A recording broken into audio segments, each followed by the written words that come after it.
বন্ধুরা, গতকালের একটি পোস্টে আমি জানিয়েছিলাম যে আগামী 25শে অক্টোবর থেকে এই মরশুমে সুপার কাপ শুরু হতে চলেছে, যা চলবে 22শে নভেম্বর পর্যন্ত। প্রায় টানা 1 মাস ধরে চলবে এই সুপার কাপ। তো বন্ধুরা, শোনা যাচ্ছে এই সুপার কাপটি হবে 16টি দল নিয়ে, এবং আজ এআইএফএফ এর থেকে বিভিন্ন ক্লাবের কাছে চিঠি যাবে এই টুর্নামেন্টে অংশগ্রহণ করার জন্য।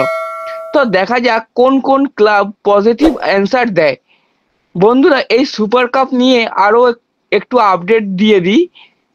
সেটা হলো, ধরা হচ্ছে এই 16টা টিমকে 4টে গ্রুপে ভাগ করা হবে, এবং এই 4টে গ্রুপের খেলা কিন্তু একই স্টেডিয়ামে হবে না। এটা কিন্তু ডুরান্ড কাপের মতন আলাদা আলাদা 4টে সেন্ট্রালাইজ ভেন্যুতে খেলা হবে। তো বন্ধুরা, দেখা যাক আজকের পর কি রিপোর্ট বেরিয়ে আসে এই সুপার কাপ নিয়ে। যখনই কোনো আপডেট পাবো বন্ধুরা, আমি কিন্তু অন্য কোনো ভিডিওর মাধ্যমে তোমাদের এই আপডেটগুলি জানিয়ে দেবো। তো বন্ধুরা, এই নিউজটা নিয়ে যদি তোমাদের কোনো বক্তব্য থেকে থাকে সেটা কিন্তু অবশ্যই কমেন্ট করে জানাও। বন্ধুরা, পরবর্তী আপডেটটি হলো, আজ কিন্তু আমাদের ইন্ডিয়ার খেলা রয়েছে ওমানের সাথে। হ্যাঁ বন্ধুরা, কাফা নেশনস কাপের থার্ড পজিশনের লড়াইয়ে নামবে এই দুই দল। এবং বন্ধুরা, এই খেলাটি শুরু হবে আমাদের ভারতীয় সময় সন্ধ্যা 5:30টায়।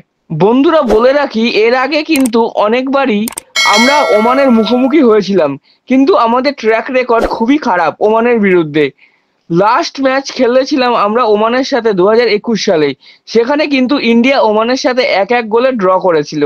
তবে বন্ধুরা, ওমানের যদি বর্তমান পারফরমেন্স দেখি, সেখানে কিন্তু তারা এই কাফা নেশনস কাপে উজবেকিস্তানের মতন টিমের সাথে 1-1 গোলে ড্র করেছে। হ্যাঁ বন্ধুরা, এই সেই উজবেকিস্তান যারা নাকি আগামী 2026 ওয়ার্ল্ড কাপের জন্য কোয়ালিফাই করে গেছে, এবং বাকি দুই ম্যাচেও তারা কিন্তু খুব ডমিনেট করে খেলেছে এবং জিতেছে।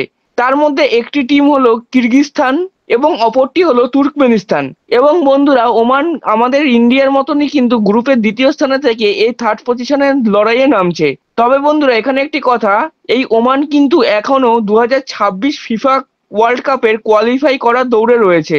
তো বন্ধুরা, দেখা যাক আজ আমাদের ইন্ডিয়া এই কাফা নেশনস কাপের থার্ড পজিশন দখল করে কোনো হিস্ট্রি ক্রিয়েট করতে পারে কিনা। তো বন্ধুরা, আজকের ম্যাচটি নিয়ে তোমাদের কি প্রেডিকশন আছে সেটা কিন্তু অবশ্যই কমেন্ট করে জানাও। তো বন্ধুরা, এই ছিল আজকে সুপার কাপ নিয়ে আপডেট এবং ইন্ডিয়া ওমান ম্যাচের প্রিভিউ। যদি এই ভিডিওটি ভালো লেগে থাকে তাহলে লাইক কমেন্ট শেয়ার করো এবং চ্যানেলটি অবশ্যই সাবস্ক্রাইব করো, এবং আমার ফেসবুক আইডিটি ফলো করে রাখো সবার আগে আপডেটগুলি পাওয়ার জন্য। জয় হিন্দ, জয় ভারত।